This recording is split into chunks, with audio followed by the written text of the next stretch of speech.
Astaghfirullah. Jadikan Al-Quran sumber dari tazkiyatul nufus.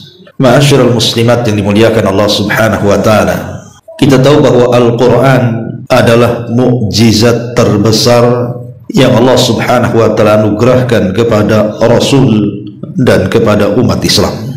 Bahkan Allah subhanahu wa ta'ala menjadikan orang-orang khusus dari kalangan manusia yang ada di bumi, dan mereka adalah ahlul Quran. Diriwayatkan dalam sebuah hadis dari Anas ibn Malik radhiyallahu anhu, Nabi sallallahu alaihi wasallam mengatakan, inna lillahi ahlina minan nas. Sesungguhnya Allah itu memiliki orang-orang khusus dari kalangan manusia. Kemudian Rasul ditanya, man hum ya Rasulullah? Siapa orang-orang khusus yang dekat dengan Allah subhanahu wa ta'ala itu? Maka Nabi sallallahu alaihi wasallam mengatakan, hum ahlul Qur'ani ahlullahi wa khasatuhu. Mereka adalah ahlul Quran, dan ahlul Quran adalah ahlullah, orang-orang khusus Allah, dan mereka masuk pada keluarga Allah subhanahu wa ta'ala. Tentu tidak heran kalau orang yang suka membaca Al-Quran, apalagi gemar membaca Al-Quran, apalagi sampai menghafalkan Al-Quran, mereka adalah keluarga Allah. Mereka adalah orang-orang khusus Allah subhanahu wa ta'ala. Karena orang-orang yang mencintai Al-Quran itu senantiasa diutamakan Allah, baik di dunia ataupun di akhirat. Apabila mereka berada di majelis-majelis, maka ahlul Quran akan menjadikan Quran di hati-hati mereka. Apabila mereka berada di masjid-masjid, maka ahlul Quran akan didahulukan di mihrab-mihrab. Sebagaimana Rasul mengatakan, ya ummul qawmu aqra'uhum li kitabillah. Yang berhak menjadi imam adalah orang yang pakar dengan Quran. Dan apabila dia di kuburan dan sudah meninggal dunia, maka mereka didahulukan, dimasukkan ke liang lahat. Sebagaimana Nabi sallallahu alaihi wasallam mengatakan, unzuru ayyuhum akhdan bil Quran. Lihat siapa yang banyak hafalannya dalam Quran, yang banyak mengamalkan Al-Quran, yang banyak membaca Al-Quran, lebih dahulukan masuk, kata Rasul, dibandingkan yang lainnya. Ini di dunia, bagaimana pula di akhirat? Maka Rasul sallallahu alaihi wasallam bersabda, yuqalu li sahibil Quran iqra wartaq warattil kama kunta turattil fid dunya fa inna manzilataka inda akhiri ayatin taqra'uha. Akan dikatakan kepada para pakar-pakar Quran, kepada orang yang senang membaca Quran, baca, tartilkan bacaan, naiklah, dan engkau akan mendapatkan tingkatan yang paling tinggi di sorga sesuai dengan ayat yang akhir yang kau baca di dunia. Jadi di dunia diangkat derajatnya, dan di sorga juga diangkat derajatnya. Makanya Umar radhiyallahu an pernah memuji Abdurrahman ibn Abza dan mengatakan, sadaqa Rasulullah sallallahu alaihi wasallam.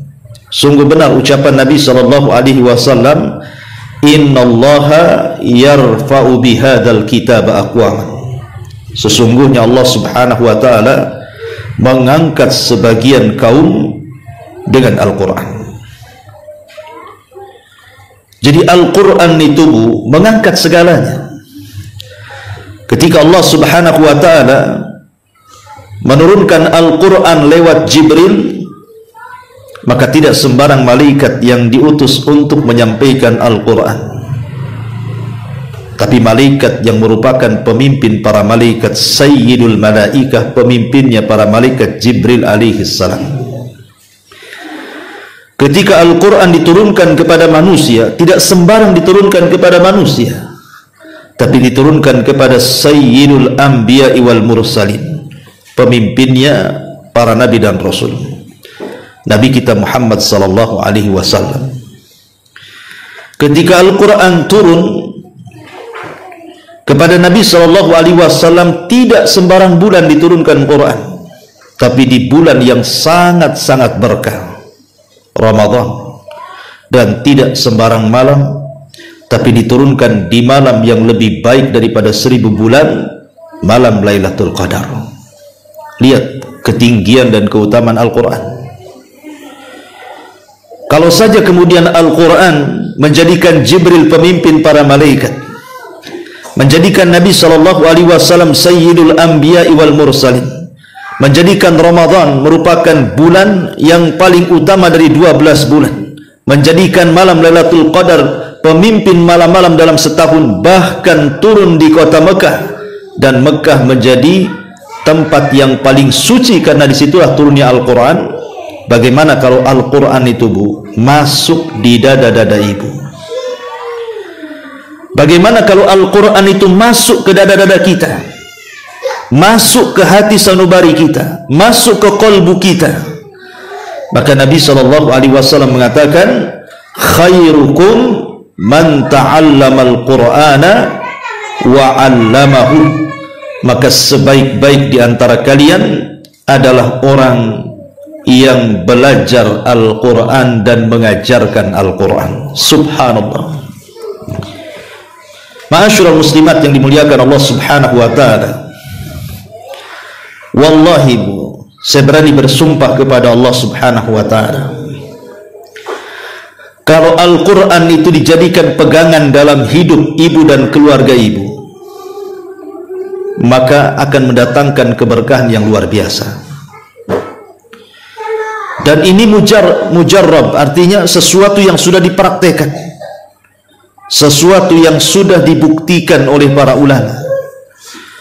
Bagaimana Al-Quran itu mempengaruhi segala sesuatu yang ada di sekitar kita. Dia bisa mempengaruhi pasangan kita, dia bisa mempengaruhi orang-orang di sekitar kita, bahkan bisa mempengaruhi kita sendiri, bahkan bisa mempengaruhi kepada rizki kita, kepada keberkahan kita, kepada kehidupan kita. Quran itu bisa merubah segalanya. Coba kalau seandainya Al-Quran diterapkan, setiap hari ibu baca Quran 1 lembar, kemudian suami juga membaca Al-Quran, kemudian anak-anak juga membaca Al-Quran, kemudian ajak tetangga-tetangga kita untuk membaca Quran, Bu, ibu akan lihat bagaimana pengaruh Al-Quran itu luar biasa dalam kehidupan kita, baik dalam kemudahan rizki, baik dalam kemudahan urusan, baik dalam kemudahan masalah, baik dalam menyelesaikan segala konflik dan begitu seterusnya. Ya, karena Quran itu adalah petunjuk dari Allah Subhanahu wa ta'ala. Maka jangan sampai satu hari ibu tidak baca Quran, karena pengaruhnya luar biasa. Nanti saya akan sebutkan bagaimana Al-Quran itu mempengaruhi segalanya. Ma'asyiral muslimat yang dimuliakan Allah Subhanahu wa ta'ala, di dalam Al-Quranul Karim Allah Subhanahu wa ta'ala berfirman, tepatnya dalam surah Al-Hasyr ayat 21. Allah mengatakan, "Lau anzalna hadzal Qur'ana 'ala jabalin la ra'aitahu khashi'an mutasaddian min khasyatillah. Wa tilkal amsalu nadribuha lin-nasi la'allahum yatafakkarun." Sekiranya kami turunkan Al-Quran ini kepada sebuah gunung, pasti kamu akan melihat bagaimana gunung itu tunduk, terpecah belah disebabkan takut kepada Allah Subhanahu wa ta'ala. Dan perumpamaan-perumpamaan itu kami buat untuk manusia agar mereka berpikir. Lihat bagaimana Al-Quran mempengaruhi benda-benda mati. Gunung itu benda mati, benda padat.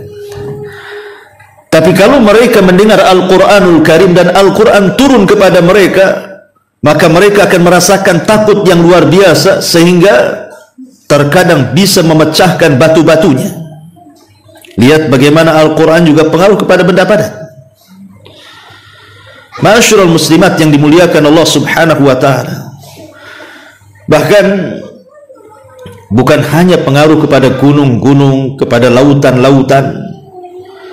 Lihat bagaimana Al-Quran juga bisa mempengaruhi kepada kondisi-kondisi manusia, baik dia orang kafir, baik dia dari kalangan ahli kitab, orang-orang musyrik, apalagi orang-orang yang beriman. Bahkan Nabi SAW sendiri, Bu, dia tidak cukup hanya sekedar membaca Quran saja, tapi dia meminta sahabatnya untuk membacakan Al-Quran dan dia mendengarnya.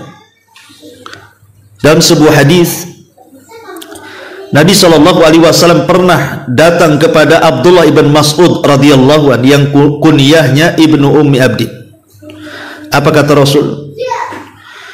Rasul SAW mengatakan, Iqra alayya al-Quran, bacakan kepadaku Al-Quran, bacakan kepadaku Al-Quran. Tolong anak-anak Bu ya, ini konsentrasinya jadi buyar ya. Ditenangkan dulu. Taib. Jadi Abdullah bin Mas'ud radhiyallahu an didatangkan oleh Nabi SAW, kemudian disuruh membaca Quran. Apa kata Nabi SAW? Iqra alayya al-Quran, bacalah untukku Al-Quran. Subhanallah, Quran turun kepada Nabi, tapi Nabi minta dibacakan Quran.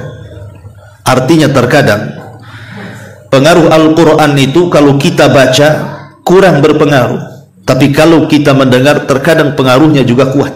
Betapa banyak kalau kita mendengar Quran, Bu, mungkin suaranya bagus, suara indah, tajwidnya bagus, tahsinnya luar biasa, terkadang kita bisa melelehkan air mata, kan Bu, apabila mendengar orang yang membaca Quran itu indah suaranya. Lah Nabi SAW meminta kepada Abdullah bin Mas'ud untuk dibacakan Quran, dan Rasul mendengarnya. Sampai Abdullah bin Mas'ud heran dan mengatakan, ya Rasulullah, aqra'u 'alaika al-Qur'an wal Qur'anu unzila ilaika? Rasul, haruskah aku membaca Quran untukmu sementara Quran turun kepadamu? Maka Rasul mengatakan, sudah, baca saja. Akhirnya Abdullah bin Mas'ud membaca surah An-Nisa. Kemudian dia mengatakan sampai kepada ayat fa kaifa idza ji'na min kulli ummatin bisyahid wajibna bika ala haula'i syahida. Kata Rasul, cukup, karena ayat ini menyinggung Rasul.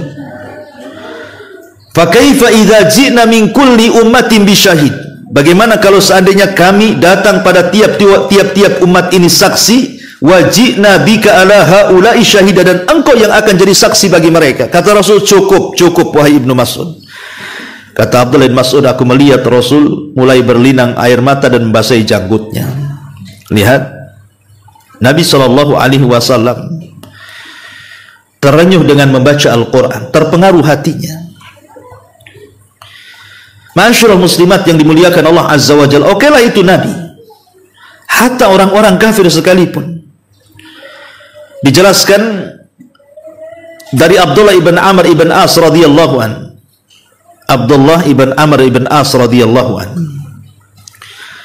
ketika Nabi SAW membaca surah Ibrahim, Rabbi innahunna adlalna katsira minan nas faman tabi'ani fa innahu minni. Ya Rabb, sesungguhnya mereka berhala-berhala itu sudah menyesatkan kebanyakan manusia, maka barang siapa yang mengikuti aku maka dia termasuk golonganku. Tiba-tiba kemudian Nabi SAW mengangkat kedua tangannya dan mengatakan, Allahumma ummati ummati, ya Allah, umatku dan umatku. Kemudian Rasul membacakan, in tu'adzibhum fa innahum ibaduk wa in taghfir lahum fa innaka antal azizul hakim. Kalau engkau mengadab mereka ya Rabb, mereka hamba-hambamu. Jika engkau mengampuni mereka, maka engkau adalah zat yang maha kuat lagi maha bijaksana. Akhirnya Nabi SAW menangis sejadi-jadinya. Kemudian Allah Subhanahu wa ta'ala ketika itu memerintahkan Jibril dan mengatakan, ya Jibril, idhab ila Muhammad, pergi kau kepada Muhammad. Dan Allah maha tahu kondisi Rasul. Kata Allah, fasalhu ma yubki, tanya kepada dia apa yang membuat engkau menangis. Maka Jibril alaihi salatu wassalam datang dan mengatakan kepada Nabi SAW, ma sya'nuka tabki ya Muhammad, apa masalahmu, kenapa kau menangis? Maka Rasul SAW mengatakan begini dan begitu. Maka kemudian Jibril mengatakan, aku menyampaikan pesan dari Allah, inna sanurdika fi ummatika, kami akan redha kepadamu wahai Muhammad tentang umatmu, wala nasu'uka, dan tidak akan berbuat jahat kepadamu. Jadi Nabi SAW luar biasa ketika merenungkan ayat. Makanya wajar ayat ini juga berpengaruh kepada siapa? Orang-orang kafir. Dulu di zaman sahabat ada namanya Zubair bin Mut'im, masih kafir, belum masuk Islam. Zubair bin Mut'im ini, Zubair bin Mut'im ini dendam kepada Nabi SAW dan ingin membunuh Nabi. Dari Mekah dia sudah bawa pedang. Memang tujuannya ingin bunuh Nabi, karena dia dendam kerabatnya banyak mati di perang Badar. Ketika sampai di kota Madinah, ngendap-ngendaplah dia mencari waktu kapan bisa menyerang Nabi. Rupanya ketika itu waktu yang tepat adalah ketika Rasul sedang melaksanakan sholat. Dipikirnya karena orang sholat tidak bawa senjata. Lah ketepatan ketika itu Rasul sedang sholat maghrib. Akhirnya kemudian Zubair bin Mut'im ini sudah hampir menghunus pedangnya dan siap menyerang Rasul, yang ketika itu Rasul sedang mengimami sholat maghrib. Tiba-tiba Zubair memperhatikan dengan seksama apa yang dibaca Nabi SAW dalam salat maghrib itu. Rupanya Zubair bin Mut'im mendengar Rasul membaca surah Toha sampai kepada firman-Nya, innani anallah la ilaha illa ana fa'budni wa aqimis salata lidzikri. Kemudian juga fa aslama, dijelaskan tiba-tiba ketika mendengar ayat ini dan ayat Toha yang lainnya, am khuliqu min ghairi syai'in am humul khaliqun am khalaqas samawati wal arda la yuqinun, bicara tentang kebatilan berhala-berhalanya. Tiba-tiba Zubair bin Mut'im pun masuk Islam, gak jadi bunuh Nabi, padahal pedang sudah di tangannya dihunuskan, Bu. Tiba-tiba dia ketika mendengar surah Toha dibacakan itu, langsung dia terpengaruh dan masuk Islam. Lihat bagaimana Al-Quran mempengaruhi hati Zubair bin Mut'im, padahal ketika dia musyrik, Bu, masih musyrik, penyembah berhala.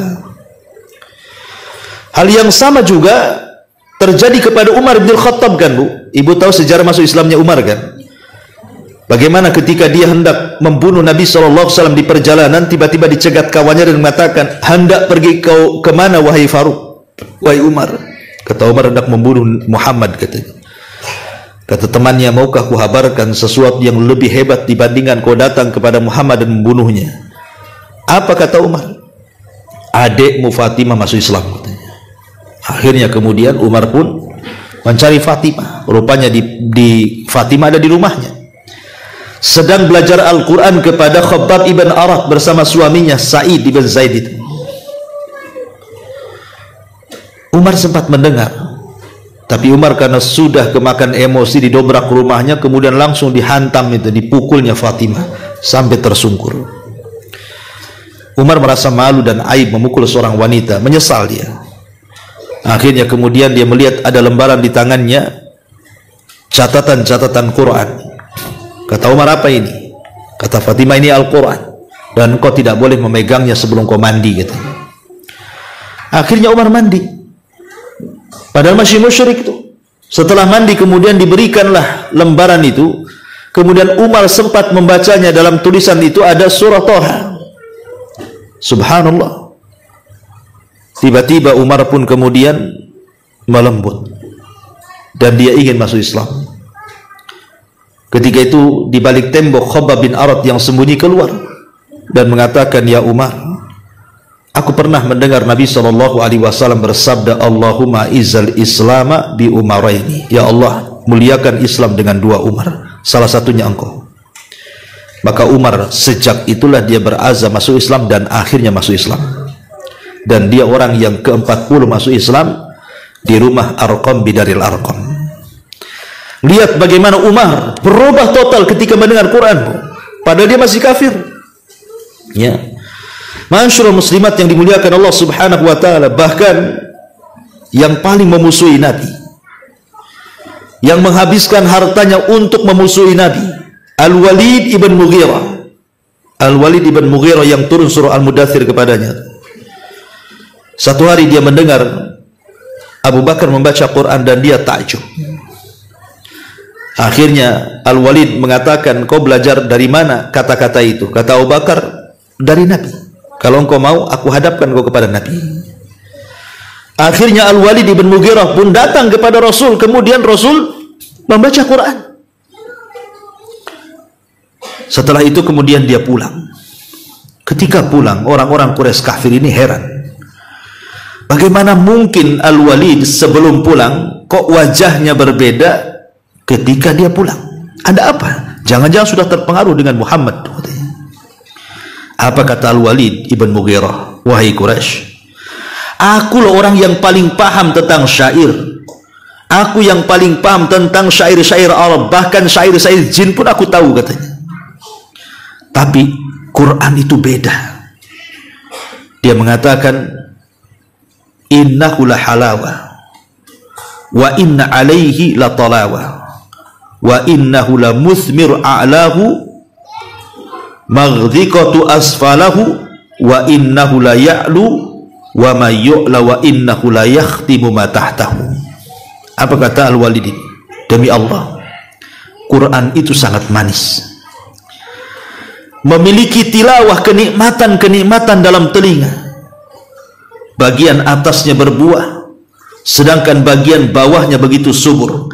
Perkataannya begitu tinggi dan tidak ada yang mengunggulinya, serta menghantam apapun yang ada di bawahnya. Hampir-hampir Al-Walid masuk Islam. Kalau bukan karena takut hilang jabatan, dia sudah masuk Islam, Bu. Tapi karena takut hilang jabatan, akhirnya tetap kufur. Tapi kan sempat terpengaruh tuh. Sampai Abu Jahal itu ketakutan kalau Al-Walid masuk Islam, karena dia orang paling kaya di Mekah ketika itu. Bagaimana kalau dia masuk Islam? Satu kota Mekah bisa masuk Islam dengan kekayaannya tuh. Tapi lihat pengaruhnya Quran kepada musuh-musuh Nabi SAW. Bahkan bukan hanya kepada manusia, Bu.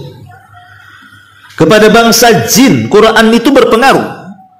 Jadi ketika Nabi SAW pulang dari Taif, gagal berdakwah di Taif karena orang Taif lebih ganas dibandingkan orang Quraisy, melempari Rasul sampai Rasul lari 1 mil dengan Usama atau dengan Zaid ibn Harithah, pembantunya. Akhirnya kemudian Rasul beristirahat di kebun kurma putra-putra Mughirah. Disitulah Nabi SAW sholat fajar, sholat subuh. Kemudian membaca Al-Quran. Allah takdirkan ada 7 atau 8 jin itu nyasar ke kebun itu dan mendengar Nabi SAW membaca Al-Quran. Tiba-tiba setelah Rasul selesai sholat, kalangan jin ini mengatakan, aman Nabi, kami beriman dengan itu. Dari sini turun surah jin ayat 1 sampai 2. Qul uhiya ilayya annahu istama'a nafarun minal jinni faqalu inna sami'na qur'anan ajaba yahdi ila rusydi fa'aman nabih walan nusyrika bi rabbina ahada. Katakan ya Muhammad, telah diwahyukan bahwa ada sekelompok jin, mereka mengatakan kami mendengar Al-Quran yang ajaib yang mengantarkan kepada petunjuk, kami pun beriman dengannya dan kami berjanji tidak akan menyekutukan Allah dengan siapapun. Dan Allah gambarkan lebih lengkapnya dalam surah Al-Ahqaf ayat 29 sampai 32. Wa id sarafna ilaika nafaran minal jinni yastami'unal Qur'an falamma hadaruhu qalu ansitu falamma qudiya wallau ila qaumihim munzirin. Ketika kami palingkan kepadamu sekelompok jin, kata Allah, mendengarkan bacaan Quran, ketika mereka hadir mendengarkan, mereka mengatakan diam, dengarkan orang itu membaca. Kemudian mereka beriman.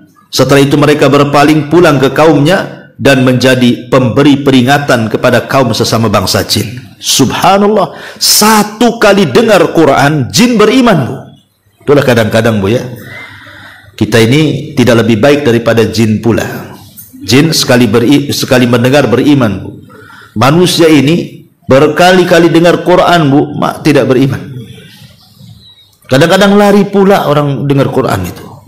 Coba Ibu bawa Quran, ada tetangga yang sedang ngerumpi, Bu, duduk di sampingnya baca surah Al-Baqarah, Bu, buyar itu, Bu.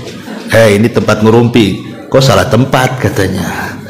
Kadang-kadang kan aneh, Bu, saya pikir Quran dibacakan jin aja yang lari, tetangga pun bisa lari, ya mungkin ada jinnya mungkin itu, ya. Tapi yang jelas bahwa bagaimana di sini Al-Quran itu mempengaruhi sampai kepada bangsa jin, kan luar biasa, ya. Luar biasa pengaruh Al-Quran itu. Ma'asyiral muslimat yang dimuliakan Allah subhanahu wa ta'ala, bahkan Quran juga mempengaruhi para malaikat. Bukan jin aja, malaikat aja terpengaruh. Disebutkan dalam Bukhari Muslim tentang seorang sahabat namanya Usaid bin Khudair radhiyallahu anhu. Jadi Usaid bin Khudair ini satu malam dia membaca Quran. Tiba-tiba kuda yang diikatnya itu rame aja. Sementara di samping kudanya ada putranya Yahya yang sedang tidur.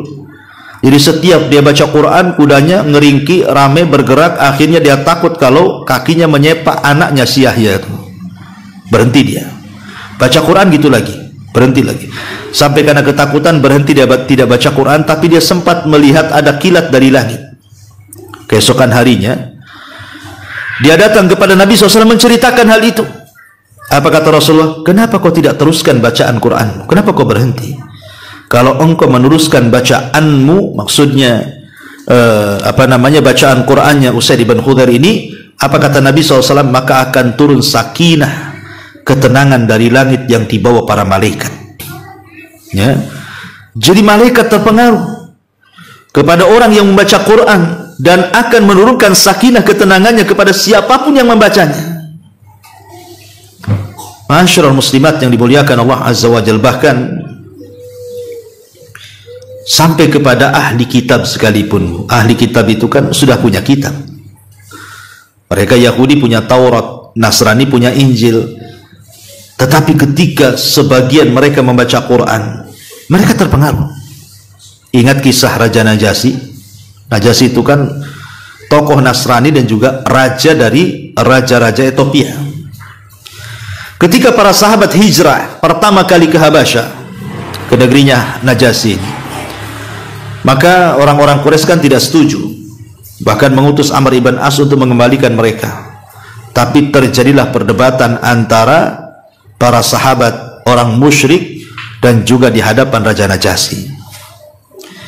Kemudian di sini ada perkataan yang bagus sekali dari Ja'far bin Abi Thalib yang ketika itu membela diri di hadapan raja. Apa kata dia? Ayyuhal malik, wahai raja, kunna kauman ahla jahiliyah, na'budul asnam wa na'kulul maitata wa na'til fawahisha wa naqta'al arham wa nasi'ul jiwar wa ya'kul qawi minna dhaif. Dulu kami ini umat yang jahil, wahai raja.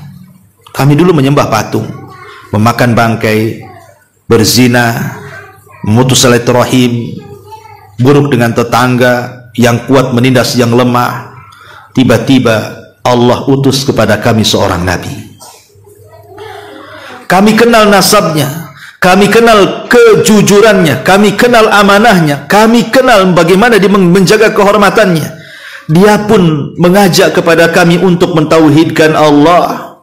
Dia pun mengajak kami untuk berkata dengan kata-kata yang jujur. Disuruhnya kita amanah, disuruhnya kita silaturahim, disuruhnya kita berbuat baik kepada tetangga, disuruhnya kita untuk tidak melakukan yang haram, melakukan zina, mengucapkan kalimat kotor, memakan harta anak yatim, menuduh manusia baik, wanita baik-baik, berzina, memerintahkan kami beribadah, sholat, zakat, puasa, terus disebutkan sampai akhirnya Amr ibn As ini mempengaruhi Najasyi dan mengatakan, ya memang seperti itu, tapi kata Amr ibn As kepada Najasyi itu, dia mengatakan tentang ibunda kalian dan Isa bin Maryam begini dan begitu. Akhirnya kemudian Ja'far ibn Abi Thalib membacakan surah Maryam, Bu. Bagaimana sikap kaum muslimin terhadap Maryam dan Isa. Dalam surah Maryam kan diceritakan, ketika Najasyi mendengar bagaimana Al-Quran membaca, ketika Ja'far bin Abi Thalib membacakan surah Maryam itu, sampai meleleh air matanya, terpengaruh dengan bacaan Quran. Itu Najasyi yang sudah punya agama, yang sudah yakin dengan Injil, tapi ketika mendengar Quran dia bisa melelehkan air mata, dan akhirnya Najasyi pun masuk Islam.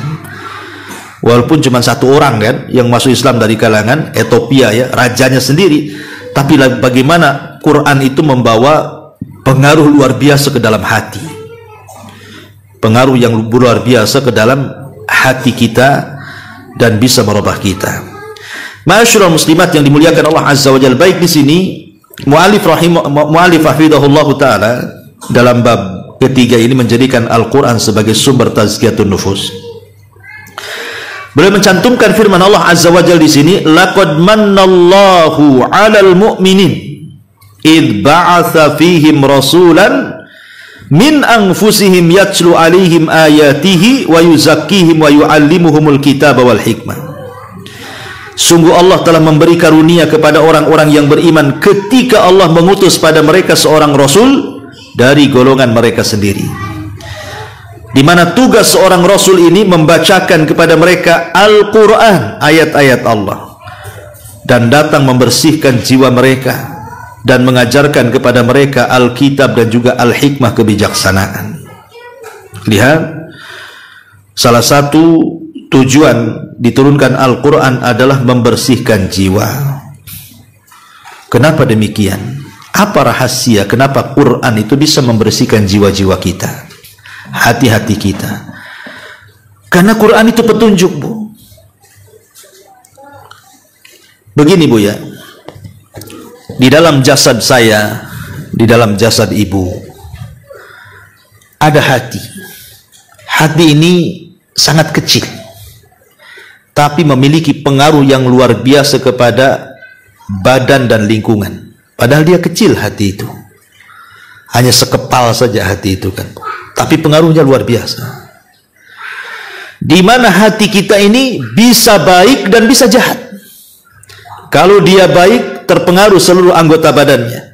Kalau dia jahat, terpengaruh juga seluruh anggota badannya. Kata Nabi SAW, idza saluhat saluhal jasadu kulluh wa idza fasadat fasadal jasadu kulluh.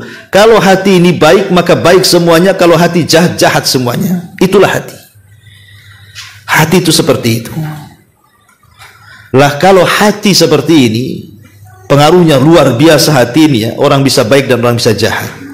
Kalau hati yang bisa menentukan arah kemana badan ini harus bergerak, kepada kebaikankah ataukah kepada kejahatankah, kemudian dipenuhi dengan hidayah, dipenuhi dengan Al-Quran yang merupakan hidayah, yang di dalamnya ada wejangan-wejangan, ada perintah-perintah, ada larangan-larangan, ada kebaikan-kebaikan, saya kira hati itu pasti akan dipenuhi dengan kebaikan. Dan kalau hati dipenuhi dengan kebaikan, anggota badan itu hanya mengikuti saja. Apa kata hati? Kata hati, hei mata, Quran melarang kau memandang yang haram, pandang yang halal. Maka mata akan memandang yang halal. Hei telinga, Quran melarang kau mendengar ghibah, kau mendengar hal-hal yang dosa. Dengarkan ke yang bagus, dengarkan Quran, dengarkan dzikir, dengarkan nasihat. Maka telinga akan menurut. Kata hati, hei lisan, jangan kau suka ghibah ya. Quran menyuruh tidak boleh ghibah, karena berghibah itu sama dengan memakan bangkai saudaranya. Ayuhibbu ahadukum an ya'kula lahma akhihi faitan fakarihtumu. Maka lisan pasti akan berhenti, Bu. Kalau kata hati diam, diam. Uskut la tatakallam. Diam, jangan bicara. Ya, pasti akan diam. Hei kaki, jangan melangkah ke yang haram, pasti tidak akan melangkah. Hei tangan, kau jangan berat. Begitulah Al-Quran akan merubah segalanya, Bu.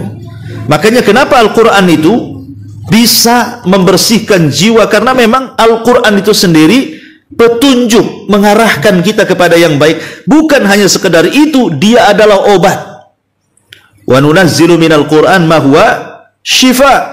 Sebagian Allah mengatakan, dan kami turunkan Al-Quran itu menjadi obat. Dan di sini Allah katakan, ya ayyuhan nas qad ja'akum mau'idhatun mir rabbikum wa syifaa'un lima fis sudur wa hudan wa rahmatun lil mu'minin. Hei manusia, sesungguhnya telah datang kepadamu pelajaran dari Tuhanmu, dan Quran itu sebagai penyembuh bagi penyakit-penyakit hatimu, penyakit-penyakit di dadamu, dan dia petunjuk serta rahmat bagi orang-orang yang beriman. Lihat, hati kita, Bu, terlampau banyak penyakit kan, Bu. Apalagi di zaman sekarang yang namanya syubhat dan syahwat itu seolah-olah sudah bermain-main di hati kita, Bu. Hari ini hati kita ini nggak ada yang selamat, Bu. Karena hati kita ini hari ini dipenuhi dengan urusan-urusan dunia kan, Bu. kepengen ini, kepengen itu. Nah, itulah hati kita sekarang. Benci ini, benci itu, hasad kepada si ini, hasad kepada si itu, dengki kepada si ini, dengki kepada si itu, tidak terima, macam-macam lah. Ya, hati di zaman sekarang ini hampir tidak selamat daripada syubhat dan syahwat. Dan yang bisa mengobati dari dua penyakit ini hanyalah Al-Quran. Quranlah yang akan menyembuhkan penyakit syahwat dan syubhat. Ma'asyiral muslimat yang dimuliakan Allah Subhanahu wa taala, tentu kalau hanya Al-Qur'an itu kita baca, Bu, tentu tidak ada pengaruhnya sedikit. Kalau ibu baca Quran, ambil Quran, kemudian hanya sekedar baca, Bu, terkadang Quran itu tidak berpengaruh. Ya, baca-baca gitu saja kan. Ibu nggak merasa bergetar hatinya, menangis karena membacanya, memikirkan dosa. Kenapa, Bu? Kok kalau kita baca Quran hari ini kok kayaknya itu pengaruhnya kurang? Ya.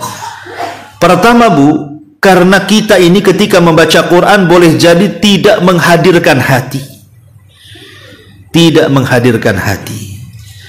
Karena Al-Quran itu akan berpengaruh ke dalam hati kita yang membacanya kalau hati kita dihadirkan. Dan itu Allah katakan dalam surah Qaf ayat 37 kan, inna fi dzalika la dzikra liman kana lahu qalbun aw alqas sam'a wa huwa syahid. Dan Al-Quran itu adalah peringatan untuk siapa? Untuk yang punya hati. Jadi kalau hatinya lalai, malas-malas baca Quran, ya nggak ada pengaruhnya lah kan itu. Apalagi baca Quran sambil sekali-kali baca handphone. Nah, apa itu, Bu? Kok jigjag gitu baca Qurannya? Baca satu ayat, balas WA. Baca lagi satu ayat, balas WA. Ini main-main namanya. Ya, kalau baca Quran matikan tuh handphone itu. Fokus, memang betul-betul saya baca Quran. Hadirkan hati. Ya. Yang kedua, Bu, usahakan kalau baca Quran jangan geremeng-geremeng bahasa saya itu, ya, dikeraskan. Kan ibu dalam rumah nggak dengar kecuali ibu saja kan, dalam kamar, ya, dikeraskan, Bu, karena biasanya mengeraskan membaca Quran itu ada pengaruh tersendiri dibandingkan ibu hanya bisik-bisik, itu kurang, ya. Kemudian juga ibu merasakan ketika baca Quran itu seolah-olah ibu sedang mengkhitab Allah. Seolah-olah ibu sedang berhadapan dengan Allah Subhanahu wa ta'ala dengan setiap ayat. Bu, kalau kita mengajak bicara dengan Allah, maka lakukan sholat. Tapi kalau kita merasa diajak bicara Allah, itulah baca Quran. Bedanya sholat dengan Quran di situ. Kalau sholat, ibu ngajak dialog dengan Allah. Karena setiap ibu membaca surah Al-Fatihah, Alhamdulillahirabbil alamin, Allah katakan apa? Hamidani abdi, hambaku sedang memujiku. Apabila kita membaca Ar-Rahman Ar-Rahim, Allah jawab apa? Athna alayya abdi, hambaku sedang mengagungkan aku. Apabila kita membaca Maliki Yaumiddin, Allah jawab gimana? Majjadani abdi, hambaku sedang membesarkan aku. Kalau kita hendak berdialog dengan Allah, lakukan sholat. Tapi kalau kita hendak diajak dialog oleh Allah Subhanahu wa ta'ala, baca Quran. Hadirkan dalam hati bahwa kita sedang diajak dialog oleh Allah Subhanahu wa ta'ala. Sehingga nggak main-main. Ibu saja kalau seandainya datang ke, ya, wali kota, gubernur, ditata rapi bahasanya, ya kan, takut salah, takut tersinggung. Masalah nih, masa sama wali kota ditata rapi, kok kepada Allah kok asal-asalan, nih gimana ceritanya? Ya, tentu akan lebih lagi kan, kita lebih sopan lagi dengan Allah Subhanahu wa ta'ala. Termasuk juga kalau ingin terasa ketika baca Quran itu, cobalah mentadaburi ayat-ayat itu. Alhamdulillah, Bu, sekarang kan sudah dimudahkan tuh terjemahan Quran, ya. Sekali-kali ibu mungkin sudah menghatamkan beberapa kali hatam Quran itu, bacalah terjemahannya supaya ibu minimalnya tahu isinya, ya. Syukur-syukur ibu membeli tafsir terjemahan, ibu juga baca tafsirnya supaya makin lagi paham, oh begini si Quran itu rupanya, sehingga makin lagi pengaruhnya luar biasa kepada kita. Kemudian coba juga baca-baca kisah-kisah dalam Quran. Kisah-kisah Quran kan banyak tuh, Bu. Kisah-kisah orang dulu, kisah para nabi. Karena terkadang kisah itu mempengaruhi juga tuh. Ya. Kemudian juga kata para ulama ada istilah fahmul hudud khairun min fahmil huruf, bahwa memahami batasan-batasan, hukum-hukum, larangan-larangan, wejangan-wejangan dalam Al-Quran itu jauh lebih baik dibandingkan hanya sekedar memperhatikan bacaannya, tajwidnya, tahsinnya, dan begitu seterusnya. Dua-duanya baik, tetapi kalau lebih baik lagi ibu renungkan isinya, baru Quran itu akan mempengaruhi kita. Dan akan lebih mempengaruhi lagi, Bu, kalau dibaca di sepertiga malam akhir. Ketika manusia sudah tidur, ibu tahajud, ambil Quran, baca, itu pengaruhnya luar biasa, Bu. Karena Allah yang mengatakan inna nasyi'atal laili hiya ashaddu wat'aw wa aqwamu qila. Jadi bacaan Quran di malam hari itu lebih berasa kepada jiwa, itu Allah yang mengatakan. Sehingga pengaruhnya luar biasa gitu ya, kalau digunakan untuk qiyamul lail atau dibaca ketika di sepertiga malam. Karena Allah mengatakan wat'an wa aqwamu qila, itu lebih berasa kepada jiwa kita, lebih berasa kepada hati kita.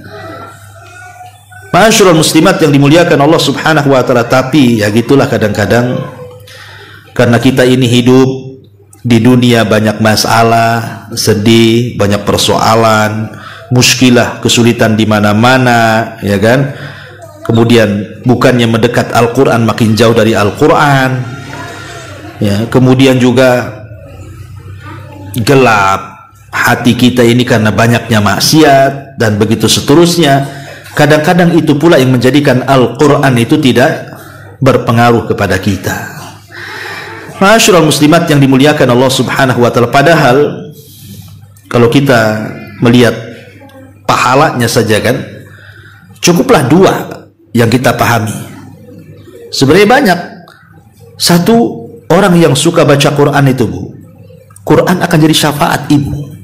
Nanti pada hari kiamat Quran akan membela kita di hadapan Allah. Siapa yang banyak membaca Quran di dunia, maka akan banyak pembelaannya di akhirat di hadapan Allah. Karena di zaman nanti di akhirat nggak ada lawyer, Bu, nggak ada pengacara, ya. Di akhirat itu yang bisa menolong amalan kita, dan salah satunya adalah Quran yang paling berpengaruh menjadi penolong kita pada hari kiamat. Yang kedua, setiap satu huruf itu 10 kebaikan. Kalau ibu baca Qul huwallahu ahad Allahus samad itu berapa huruf tuh? Kalilah 10. Kalau diulang-ulang sampai 100 kali qulhunya, oh makin banyak pahalanya kan begitu. Makanya orang yang menghafal Quran itu paling banyak pahalanya, Bu. Ibu ini sudah tua. Sudah tua kan, Bu? Ya. Adalah yang tua, yang muda sedikit ya. Jadi umpamanya seandainya ibu ini ingin menghafal, oh sekarang wadua sudah hafal lam yakunil kan, itu agak panjang kan, Bu, ya. Ibu ingin menghafal lam yakunil ladina kafaru itu, lam yakunil ladina kafaru, lam yakunil ladina kafaru, ulang-ulang sampai 1000 kali nggak hafal-hafal, ya. Nggak apa-apa, Bu, nggak hafal-hafal nggak ada masalah, ya. Walaupun sebenarnya ada masalah, kenapa tak hafal-hafal kan itu, ya. Maksud saya nggak ada masalah itu jangan berhenti gara-gara tidak hafal. Kok nggak hafal-hafal saya kan? Rupanya yang menghalangi hafalan karena banyak utang kan itu. Maksud saya kalau ibu terus baca walaupun tak hafal, Bu, sekali baca itu kan dalam satu ayat itu kan banyak huruf, Bu. Kalau ibu ulang-ulang satu ayat 1000 kali, kalikan satu huruf 10 pahala. Makanya nggak apa-apa nggak hafal-hafal pun, tapi kalau diulang-ulang tuh nggak terasa pahala kita banyak kan? Karena target kita baca Quran kan cari pahala, bukan target hanya sekedar menghafal saja. Lebih daripada itu cari pahala. Jadi itu harus paham, pahala Quran itu luar biasa. Dan baca Quran kan nggak bayar, nggak harus sedekah kan pakai harta, haji harus ke Mekah, puasa harus lapar-lapar. Quran bisa habis makan minum baca Quran. Ya, jadi itu amalan yang mudah tapi pahalanya luar biasa, luar biasa. Ya, ma'asyiral muslimat yang dimuliakan Allah Subhanahu wa taala. Disebutkan oleh para ulama bahwa Al-Quran ini memiliki buah, memiliki pengaruh, buah yang sangat luar biasa yang bisa mempengaruhi hati-hati kita. Apa saja pengaruh Al-Quran kepada hati kita itu? Satu, ziyadatul iman.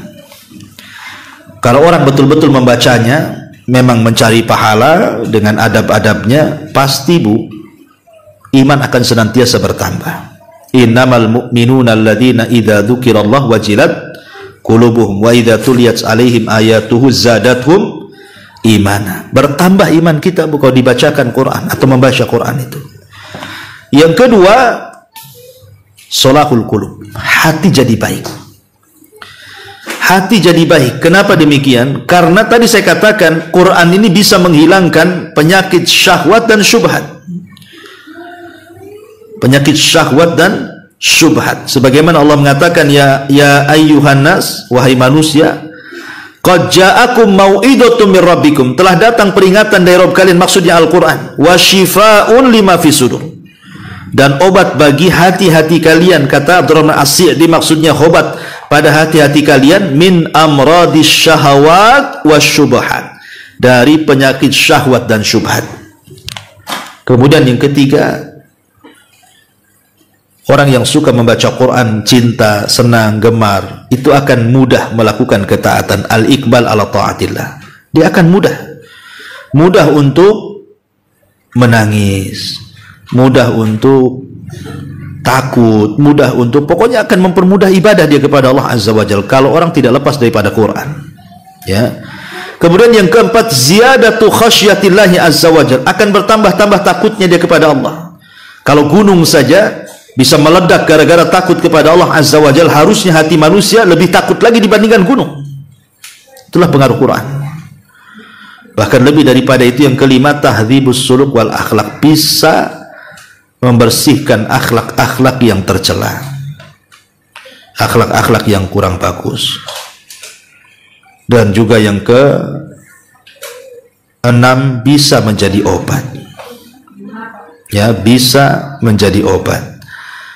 Ibu kalau umpamanya anak rewel malam-malam, bukan, kok nangis anak bayi ini, tinggal dibacakan Quran aja. Umpamanya ibu mau ngasih susu gitu ya, SGM atau apa gitu kan, nah, dibacakan aja lah di susu itu, air susu itu, baca Al-Fatihah ke Muawwidhataini, kan udah jadi obat itu. Baru disusukan kepada anaknya. Yakin ibu niatkan untuk obat kan itu ya. Sebenarnya kalau kita lebih bergantung kepada Allah Azza wa Jalla itu, maka semua akan dipermudah. Dan kalau hati kita bersih, Bu, kita tidak mungkin bosan membaca Quran. Dan itu ucapan Utsman bin Affan radhiyallahu anhu mengatakan, "Lau taharat qulubukum ma sabita min kalami rabbikum." Kalau hati kalian bersih, kata Utsman, kalian gak akan mungkin kenyang tuh. Baca Quran, pasti akan baca Quran terus. Cuman hati kita ini kadang udah kotor, Bu. Udah banyak dengki, banyak dendam, banyak hasad, mikir dunia. Kadang-kadang nengok Quran itu kayaknya kurang ini ya, kurang tertarik gitu ya. Bahkan ketika ibu menikah dengan suami, maharnya Al-Quran dan seperangkat alat sholat, Bu, masih aja di etalase tuh Quran tuh, nggak keluar-keluar. Sejak kawin sampai umur 60 tahun di etalase dia. Kan ini untuk dipajang, untuk dibaca. Kalau saya masih ingat dulu, Bu, masih kecil-kecil saya itu masih sering ke musola, ke langgar kan. Itu kadang-kadang banyak Quran sobek itu. Banyak sekali Quran sobek itu. Sampai kalau kita nyari Quran yang benar itu hampir tidak ada tuh. Mesti nanti satu surat hilang. Ya, kenapa? Karena orang dulu tuh rajin baca Quran tuh. Sampai kalau nyari Quran yang benar itu susah tuh. Sekarang, Bu, saya masuk ke masjid itu rapi Quran itu di etalase, Bu. Rapi, sak jilid-jilidnya kayak nggak pernah disentuh. Itu Ramadan aja tuh keluarnya itu kuncinya tuh. Nah, ini kan kemunduran. Betul lah nanti pada hari kiamat Rasul mengatakan di hadapan Allah, Rabbi inna qaumi ittakhadhu hadzal qur'ana mahjura. Ya Rabb, maafkan kaumku karena mereka ketika di dunia mulai meninggalkan Quran, sudah tidak membacanya, tidak cinta membaca tafsirnya, tidak suka mengamalkan isinya, karena tadilah mungkin hati kita sudah kotor. Maka mulailah dari sekarang ya, kita memulai lagi mengawali, kalau bisa itu satu hari ya, walaupun tidak satu lembar ya separuh lembar, ataupun ya 2-3 ayat lah, tapi rutinitas selepas sholat itu. Dan ibu bisa rasakan keajaibannya, bisa merasakan keajaibannya. Kalau tadi pertama kita mencintai Al-Quran, bersihkan hati dari dosa dan maksiat, kemudian ambil waktu-waktu yang pas sepertiga malam pamannya kan, kemudian juga rasakan dalam hati bahwa kita sedang berdialog dengan Allah Subhanahu wa Ta'ala, kemudian kita meminta pertolongan kepada Allah Azza wa Jalla untuk dipermudah dalam membacanya, memahaminya dan mengamalkannya. Insya Allah maka ibu akan melihat keajaiban Al-Quran itu. Kalau sekarang ya biasa-biasa aja karena tidak dicoba ya sampai seperti yang dijelaskan oleh para ulama dalam kitab ini.